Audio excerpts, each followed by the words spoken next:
Po, këto janë foto dhe janë personazhe të ndryshëm.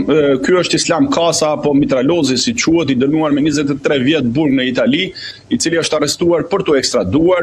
Është Femi Mziu, ishte presidenti i Korabit, i cili më pas u përfshin në një konflikt i cili u rra brenda burg. Kryesori është personazhi kryesor i bandës së Durrësit, i cili ka që në vitin 97, po themi në karrierën e tij kriminale, që është Lulzim Berisha. Pra, të gjithë këto personazhe që shihen në foto janë personazhe në një farë mënyrë të besuar të Lulzim Berishës, të cilët hynë në qelinë e tij rreth 14 persona. Duket qartë aty në video që me aparatet telefonik filmojnë njëri tjetrin, bëjnë edhe video conference call, domethënë flasin edhe me të tjerët nga brenda burgut me të tjerët, festojnë me alkohol, festojnë edhe me lëndë narkotike, të cilët nga veprimet duket qartë që një nga personazhet aty sapo kishte konsumuar si duket lëndë narkotike. Pra, pas publikimit të kësaj video, ajo që ishte, po themi, në farë mënyrë e detyrueshme për të reaguar, Drejtoria e Përgjithshme e Burgjeve ka ushtruar kontroll me njershëm në burgun e Durrësit, sepse themi sinqert, video është bërë në burgun e Durrësit, e cila është filmuar në fillim të janarit të këtij viti. Në kohën kur Ministri i Drejtësisë drejtohet nga Lamallari, po.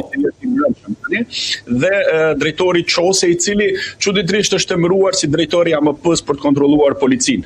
Pra, kjo video është publikuar në atë kohë, dhe në momentin që Drejtoria e Burgjeve dërgoi forcat speciale për të bërë kontroll dhe kreje në burg, ajo që është e çuditshme pandi, brenda një sektori të burgut të Durrësit, 27 aparate telefone janë gjetë të hedhura në posedën e dusheve të kabinave ku lahen të burgosurit. Janë hedhur aty për efektin që mos të identifikohen se kush është personi ose mbajtësi i këtij telefoni, për shkak se ligji parashikon një dënim deri në 3 vjet burg. Dhe vetëm 3 persona, të cilët ndoshta ishin të neglizhenta, nuk e di se çfarë, nuk arritën të hidhnin telefonat e tyre në ato posedën e famshme ku janë gjetur këto gjithë telefonat. SHGB-ja ka nisë hetimet, prokurisja ka dërguar materialet. Problemi është që imagjinoni në një kat të burgut, seksioni A dhe B të Durrësit, janë 27 telefona dhe 3 atyre që janë bërë 30 telefona. Imagjinoni se çfarë ndodh në burgjet e tjera, ku vetëm në një kat janë gjetë 30 telefona. Imagjinoni se çfarë situate ndodhet në burgjet e tjera. Realisht, që pas publikimit dhe para publikimit, unë kam marrë edhe materiale, informacione të ndryshme, edhe për pamjet ndoshta të mërshme në përburgjet të sigurisë lartë, si në Peqin, në Req, në Fier, apo Drenov, ku duken të burgosurit duke bë videoklipe brenda burgëve, brenda qelive të tyre, edhe brenda takimeve speciale me personazhe të njohura të botës së showbizit. Por ajo çfarë është një mënyrë skandaloze është fakti se çfarë përgjegjësie do mbajnë. Sot është paralajmëruar për të pas një analizë brenda Drejtorisë Burgjeve dhe Ministrisë Drejtësisë për të pasur përgjegjësit kush do jenë. Nuk e di se kush do e mbaj përgjegjësinë për gjithë këto çfarë po ndodh. Dhe mos harrojmë që shefi i Policisë Burgjeve ka qenë nga 2022 në krye të burgjeve dhe vazhdon të jetë edhe sot. Dhe nuk e dim se kush është personi i cili mund të mbaj përgjegjësi për këtë. Ne e dim shumë mirë si funksionojnë burgjet ku personazhe të tillë, përveç se qetësimit të burgosurve, një marrëveshje që mund të bëjnë me drejtorin e burgut, përdoren edhe në aspektin financiar. Për shembull, në raste të caktuara mbahen për ata persona të cilët nuk kanë fuqi siç ka Lulzim Berisha, është edhe 2.000 deri në 4.000 euro në muaj për të mbajtur një telefon brenda qelive. Dhe imagjinoni gjithë këto shpenzime, gjithë kjo para që paguhet, ku përfundon? Përfundon në xhepat të drejtorave të policisë të burgjeve, drejtorët e burgjeve, dhe më pas këta të cilët i ka emëruar politika aty, këto shumë parash e shpërndajnë për interesat caktuara brenda grupit të tyre, për shkak se dihet që ai që e ka dërguar në atë institucion e ka dërguar sepse din që burgu ose paraburgimi është një bankomat për atë drejtor që do jetë aty. Pra është efekti zinxhir i të gjithë rrjetit të atyre që punojnë në burgjet shqiptare, pra nga Maja deri tek ai që është gardiani i thjesht, është roje në një burg.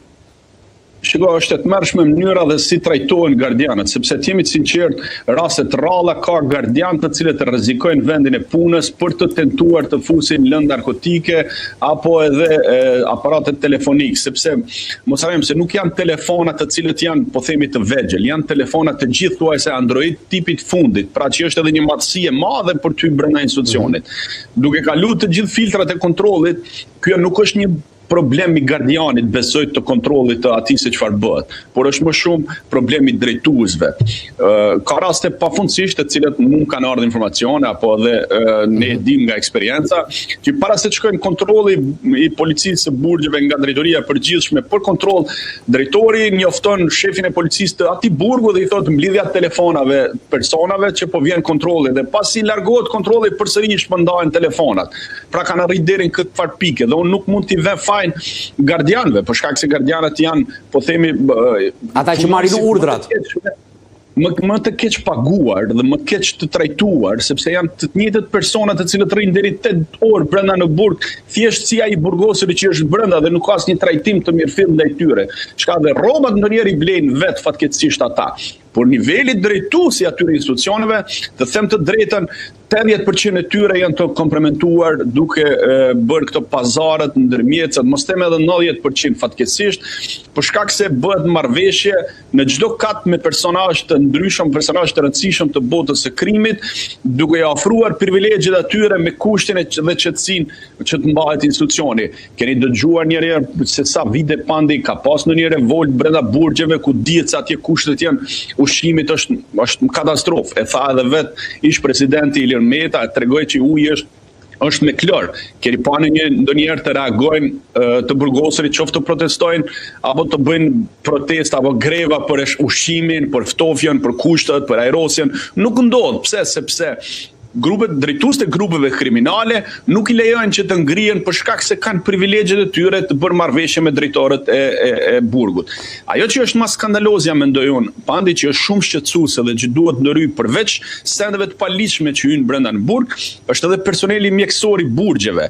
Mos harrojmë që brenda këtyre 5 viteve kemi më shumë se 135 persona të vdekur brenda burgjeve, për mungesë të dhënies së ndihmës së parë, për mungesë të personelit në turnet e natës, për mungesë të kushteve dhe po themi logjistikës për t'i ofruar ndihmën e parë në momentin e një sulmi apo një ataki kardiak.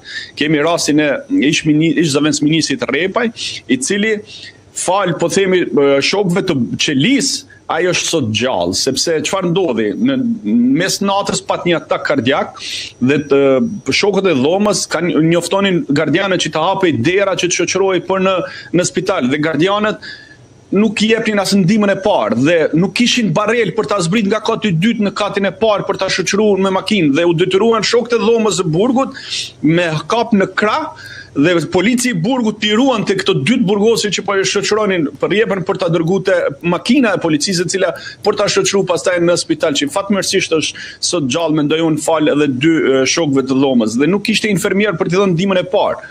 Pra këto janë veprime ose gjëra që janë në burgje.